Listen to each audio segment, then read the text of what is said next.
இனிமே கண்ணை மூடிட்டு கடலை எண்ணெய் வாங்கலாம். ஏன்னா மந்த்ரா கடலை எண்ணெய் இதயத்தின் தயாரிப்பு. வறுக்க பொரிக்க ஏன் எல்லா சமையலுக்கும் மந்த்ரா தான். மந்த்ரா கடலை எண்ணெய், அபார ருசி, ஆரோக்கியமான உடல் நலம். வணக்கம். செய்தி சுருக்கம். பெண் சக்தியின் ஆசியால் எடுத்த சபதம் முடித்தேன். சர்வதேச மகளிர் தினத்தில் பிரதமர் மோடி பெருமிதம். டெல்லியில் நடந்த அரசு விழாவில் 33,500 கோடி ரூபாய் மதிப்பிலான திட்டங்களை பிரதமர் நரேந்திர மோடி துவக்கி வைத்தார். டெல்லி நம் நாட்டின் தலைநகரம் மட்டுமல்ல, அது இந்தியாவின் அடையாளம். ஓராண்டுக்கு முன் மிகப்பெரிய ஆபத்திலிருந்து டெல்லி மக்கள் விடுபட்டனர். இதற்கு முன் டெல்லியை ஆண்டவர்கள் தங்கள் சுயநலத்திற்காக டெல்லி மக்களின் நலனை புறக்கணித்தனர். தற்போது அமைந்துள்ள டபுள் என்ஜின் அரசு டெல்லி மக்களின் நலனுக்காக பல்வேறு திட்டங்களை செயல்படுத்தி வருகிறது. மெட்ரோ ரயில் விரிவாக்கம் ஆகட்டும், சாலை மேம்பாட்டு திட்டமாகட்டும், புதிய பஸ்கள் இயக்கமாகட்டும், அனைத்தும் மக்கள் நலன் சார்ந்த நடவடிக்கையாக அமைந்துள்ளது. இதற்கு முந்தைய ஆட்சியாளர்கள் ஏழை நடுத்தர மக்களின் நலனை புறக்கணித்தனர். ஆனால் ரேகா குப்தா தலைமையிலான பாரதிய ஜனதா அரசு மக்கள் நலன் சார்ந்து இயங்கி வருகிறது. டெல்லியில் தற்போது ஆயுஷ்மான் பாரத் திட்டம் செயல்பாட்டுக்கு வந்துள்ளது. மக்களுக்கு தரமான மருத்துவ சிகிச்சை கிடைக்கிறது. நாட்டில் எங்கெல்லாம் பாரதிய ஜனதா ஆட்சி செய்கிறதோ அங்கெல்லாம் அனைத்து தரப்பு மக்களுக்குமான திட்டங்கள் செயல்படுத்தப்படுகின்றன. சிறிய தொழில் முனைவோர் முன்னேற்றத்திற்காக வங்கி கடன் வசதியை இந்த அரசு எளிமைப்படுத்தி தந்துள்ளது. இதே டெல்லியில் டெபிட் கிரெடிட் கார்டுகள் வெறும் பணக்காரர்களிடம் மட்டுமே இருந்தது. தற்போது ஏழை எளியவர்களும் அவற்றை பயன்படுத்தும் நிலை உள்ளது. பெண்கள் முன்னேற்றத்திற்காக இந்த அரசு பல்வேறு நலத்திட்டங்களை செயல்படுத்தி வருகிறது. 3 கோடி மகளிரை லட்சாதிபதி ஆக்குவேன் என நான் சொன்ன போது என்னை பார்த்து சிரித்தனர், கேலி செய்தனர். ஆனால் இன்று 3 கோடிக்கும் அதிகமான பெண்கள் லட்சாதிபதி ஆகியுள்ளனர். அவர்களின் முன்னேற்றத்திற்காக அரசு மேற்கொண்ட முயற்சிக்கு பலன் கிடைத்துள்ளது. பெண் சக்தியின் பரிபூரண ஆசீர்வாதத்தால் என் லட்சியம் நிறைவேறியது. சர்வதேச மகளிர் தினமான இன்று மேலும் ஒரு சபதம் எடுக்கிறேன். மேலும் 3 கோடி பெண்களை லட்சாதிபதியாக்கியே தீருவோம். பெண் சக்தி எப்போதும் வலிமை வாய்ந்தது. ஆனால் அவர்களுக்கு சரியான வாய்ப்புகள் கிடைக்காமல் இருந்தது. அவர்களுக்கான வாய்ப்பை நாம் ஏற்படுத்தி கொடுத்தோம். இன்று அவர்கள் சாதித்து காட்டியுள்ளனர். இந்த தருணத்தில் ஒரு வருத்தத்திற்குரிய கண்டனத்திற்குரிய நிகழ்வையும் பதிவு செய்கிறேன். சந்தால் பழங்குடியின மக்களின் நிகழ்ச்சியில் பங்கேற்பதற்காக மேற்கு வங்கம் சென்ற ஜனாதிபதி திரௌபதி முர்முவை திரிணாமுல் காங்கிரஸ் அரசு அவமதித்துள்ளது. பழங்குடியினர் நலனில் அக்கறை செலுத்திய பழங்குடியினத்தைச் சேர்ந்த பெண் ஜனாதிபதி முர்மு அவருக்கு ஏற்பட்ட அவமதிப்பை எப்படி பொறுத்து கொள்ள முடியும்? இந்த மாபெரும் தவறை செய்தவர்கள் அதற்கு தக்க பதில் கூறியே ஆக வேண்டும். எவ்வளவு பெரிய சக்திமானாக இருந்தாலும் அகங்காரம் அவர்களை தொற்றிக்கொண்டால் அவர்களின் அழிவை யாராலும் தடுக்க முடியாது. ஜனாதிபதியை அவமதித்த திரிணாமுல் காங்கிரஸை நாட்டு மக்கள், பழங்குடியினர், பெண்கள் ஒருபோதும் மன்னிக்க மாட்டார்கள் என பிரதமர் மோடி பேசினார். பாதுகாப்பில்லாத ஆட்சிக்கு விளம்பரம் ஒரு கேடா, விளாசம் இபிஎஸ். தமிழகத்தில் 7 வயது சிறுமிக்கு தெருவில் பாதுகாப்பு இல்லாத திமுக ஆட்சி இருப்பதாக எதிர்க்கட்சித் தலைவர் எடப்பாடி பழனிசாமி குற்றம் சாட்டியுள்ளார்.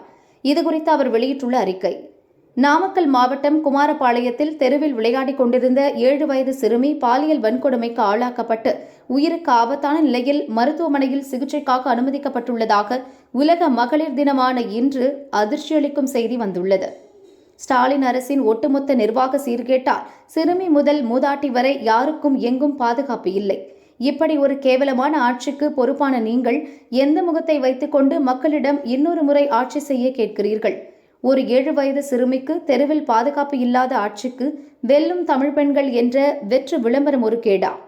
குமாரபாளையம் சிறுமி பாலியல் வன்கொடுமை வழக்கில் குற்றவாளி மீது கடும் சட்ட நடவடிக்கை எடுக்கவும் அப்பச்சிளம் குழந்தைக்கு முறையான சிகிச்சை அளிக்கவும் திமுக அரசை வலியுறுத்துவதாக எடப்பாடி பழனிசாமி கூறியுள்ளார்.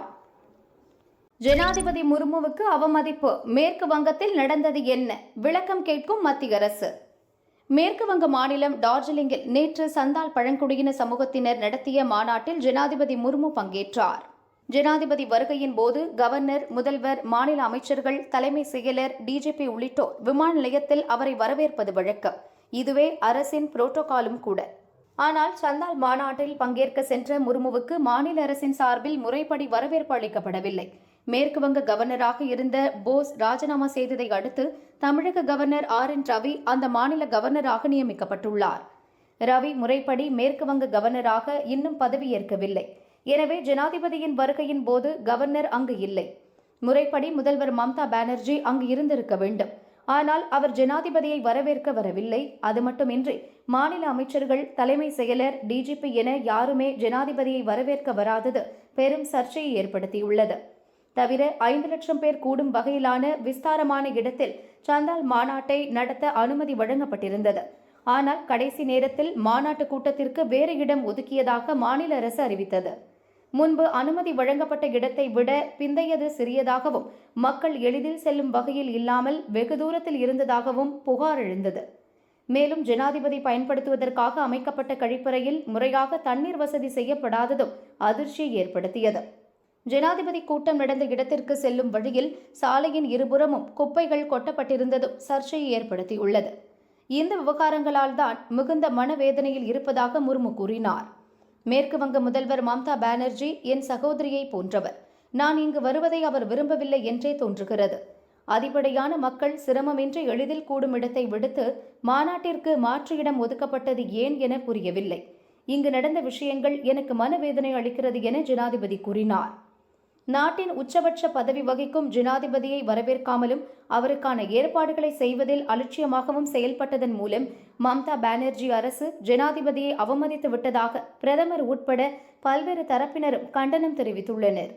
இந்நிலையில் இச்சம்பவம் குறித்து மேற்குவங்க மாநில அரசு விரிவான விளக்கம் அளிக்க மத்திய அரசு உத்தரவிட்டுள்ளது. நமது பெண் சக்திக்கு மகளிர் தின நல்வாழ்த்துகள்.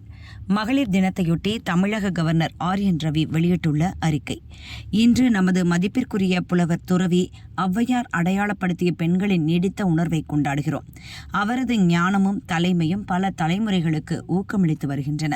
அவரது அறிவுத்திறன், வலிமை மற்றும் தார்மீக தெளிவு பெண்களின் உணர்வை பிரதிபலிக்கின்றன. பாரதத்தின் ஆன்மாவை வளப்படுத்துகின்றன.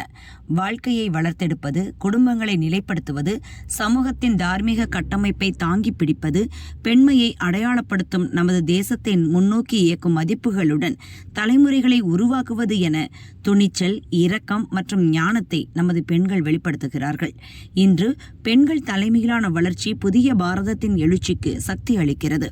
தமிழகம் முழுவதும், குறிப்பாக கிராமப்புற மற்றும் பகுதியளவு நகர்ப்புறங்களில் பெண்கள் தொழில் முனைவை விரிவுபடுத்துகிறார்கள், புதிய வாய்ப்புகளை உருவாக்குகிறார்கள்.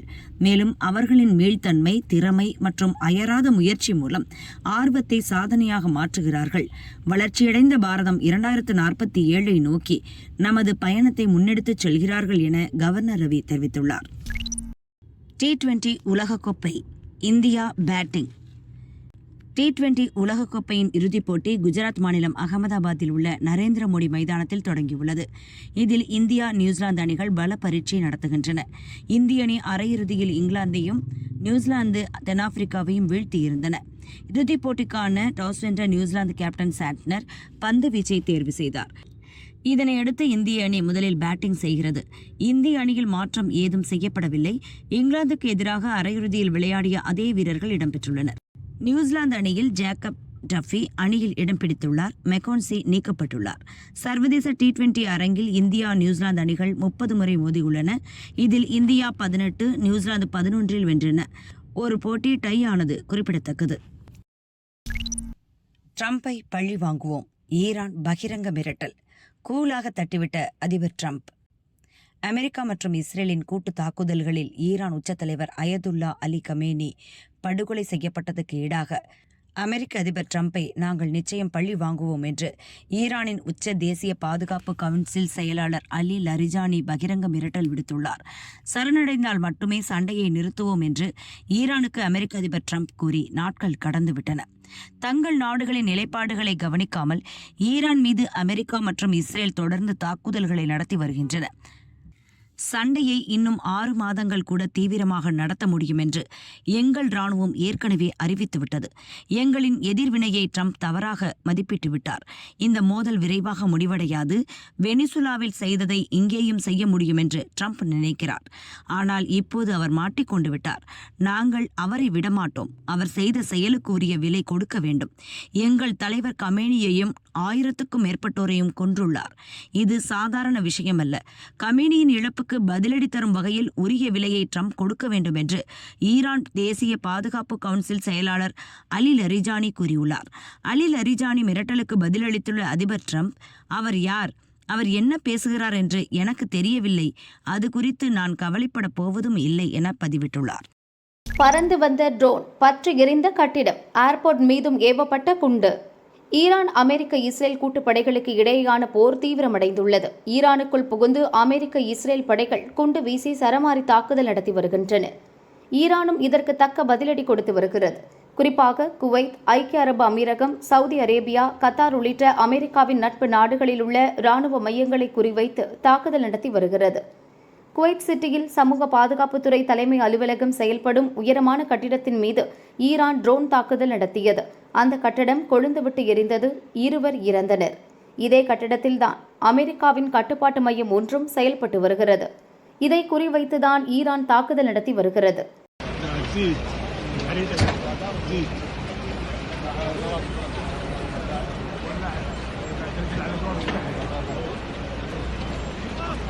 குவைத்தின் சர்வதேச ஏர்போர்ட் மீதும் ட்ரோன் தாக்குதல் நடந்தது. அங்கிருந்த எரிபொருள் சேமிப்பு கிடங்கில் ஒரு டேங்க் தீப்பற்றி எரிந்தது. குவைத் வான் எல்லையில் பறந்த ஈரானின் பல ட்ரோன்கள் இடைமறித்து அழிக்கப்பட்டதாக அந்நாட்டு ராணுவம் தெரிவித்தது. இதேபோல் 15க்கும் மேற்பட்ட ஈரான் ட்ரோன்களை இடைமறித்து அழித்ததாக சவுதி அரேபியாவும் தெரிவித்துள்ளது. அண்டை நாடுகள் மீது இனி தாக்குதல் நடத்த மாட்டோம், ஏற்கனவே நடந்த தாக்குதலுக்கு மன்னித்து விடுங்கள் என்று ஈரான் அதிபர் மசூத் பெசஷ்கியான் நேற்று கூறியிருந்த நிலையில் தாக்குதலை தொடர்ந்து இருக்கிறது.